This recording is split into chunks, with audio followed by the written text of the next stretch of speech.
আর বিহারে ভোটের সংখ্যা কত? 7 কোটি 42 লক্ষ, কম বেশি হয়। মানে রুকার পক্ষে 100 মত, 5 জন সহমত। কিন্তু বাপ রুখতে গিয়ে নিজেকে যেন বিলীন করে দিও না, নিজের অস্তিত্বটাকে। আমার নবী পাকের সাহাবাদের উপরে জুলুমটা কেন হয়েছিল?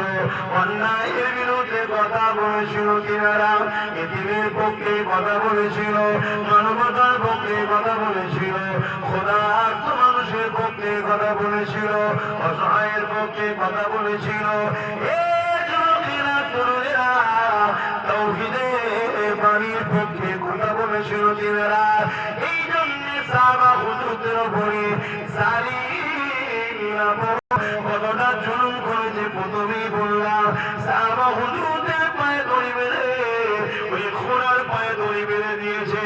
ওই ঘোড়া দ্রুত ছুটতে লেগে আর সাহাবা হুজুরদের মুরুবির পায়ের উপর দিয়ে টেনে টেনে নিয়ে যাচ্ছে।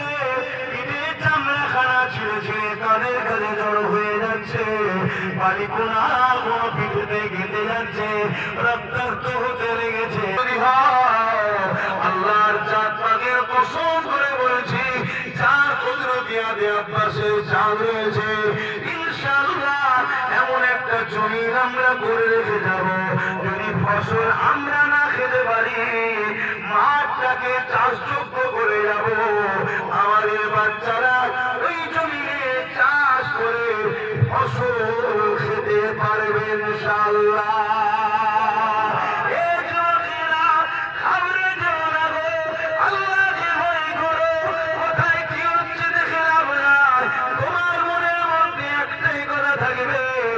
আমি আমার আল্লাহর খুশির জন্য হক কথা বলবো, আমি আমার আল্লাহর রাজের জন্য নাই কথা বলবো, সন্তানের ভবিষ্যতের জন্য আমি সত্য পথে চলবো। আমি নিজের কিছু মেহনত করে নিজেকে প্রতিষ্ঠিত করবো। কেননা পরের দোকানের কর্মচারী করা, পরের অফিসে চাকরি করা যে কোনো দিন আমায় বার করে দেবে।